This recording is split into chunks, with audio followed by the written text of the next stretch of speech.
Recapitulando, me encontraba en busca de la verdad y es así como un día en la universidad unos compañeros me sugirieron llevar el curso de debate y argumentación.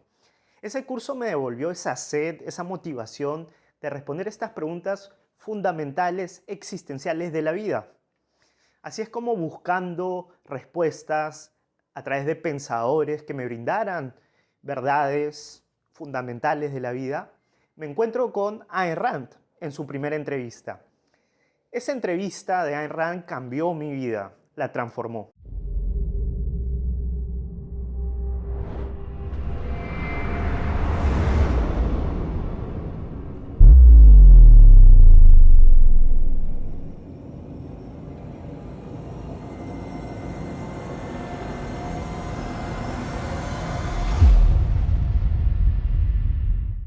Ese encuentro con Ayn Rand generó un gran impacto en mi vida, porque pasé de pensar que vivía en un mundo incomprensible, en un caos existencial, a saber y tener la seguridad de que el universo funciona de una manera específica, a través de leyes naturales, y que yo podía lidiar con esa realidad.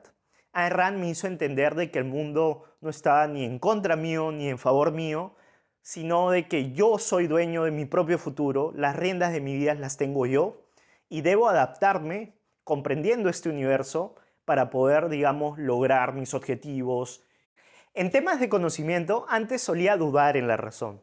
Luego de conocer a Ayn Rand, empecé a confiar en la razón al 100%, porque me di cuenta que la razón es la única manera que podemos lidiar con la realidad y es el único medio de supervivencia.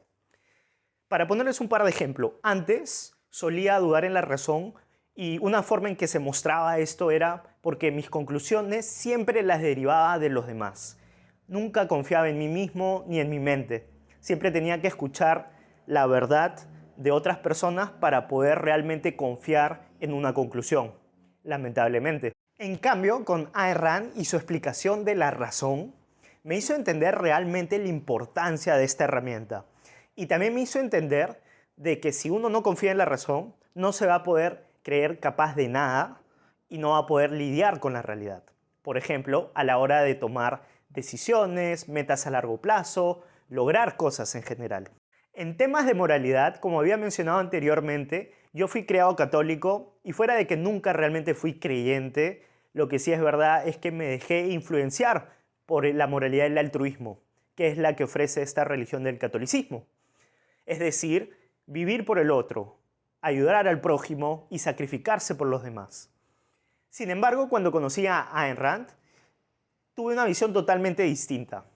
Una moralidad que de alguna manera u otra era consonante con la naturaleza del ser humano y esa es seguir el propio interés racional, no sacrificarse por los demás ni sacrificar a otros para uno mismo, sino el ser humano es un fin en sí mismo, debe seguir sus propios intereses racionales, eso quiere decir llenar su vida, buscar su propia felicidad 360.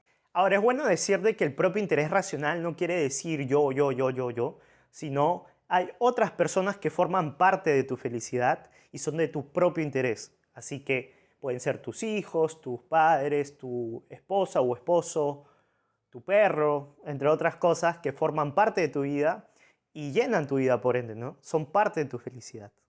Para concluir, me gustaría hacer la siguiente pregunta. ¿Quién es la autoridad de la verdad? Tal vez algunos de ustedes pensará a Ayn Rand, ya que le he estado citando y hablando de ella todo el tiempo. Y eso no es así. Si bien es cierto, ella es originaria de ideas, ya que ha creado un sistema filosófico y ha tenido logros filosóficos y descubrimientos filosóficos, eso no quiere decir que todo lo que ella diga es así. De hecho, es todo lo contrario. La filosofía de Ayn Rand, todos sus principios se derivan de los hechos observables de la realidad. Es decir, todas las formulaciones e integraciones que brinda Ayn Rand están basados en la realidad. La realidad es la única y la última autoridad a la hora de juzgar estas cosas. Así que ustedes mismos tienen que juzgar y sacar sus propias conclusiones observando la realidad. Los invito a leer a Ayn Rand y que ustedes saquen sus propias conclusiones. Espero que les transforme la vida como ha transformado la mía.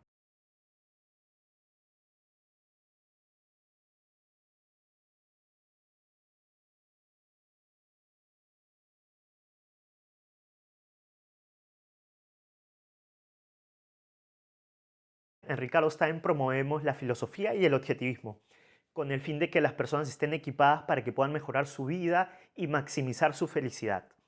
Este podcast se va a llevar a cabo una vez a la semana y lo que vamos a hacer prácticamente es abordar temas relacionados a la empresa, a la educación, a la familia, religión, etcétera, y cómo las ideas objetivistas abordan estos temas. Cabe precisar que todas estas situaciones específicas, concretas de la vida real que vamos a abordar, está contextualizado a la cultura latinoamericana. Los invito a mis redes sociales, principalmente YouTube y las plataformas de audio, tales como Spotify, Apple Podcasts, Google Podcasts, iVoox, donde van a poder escuchar todo el material que vamos a colgar semanalmente.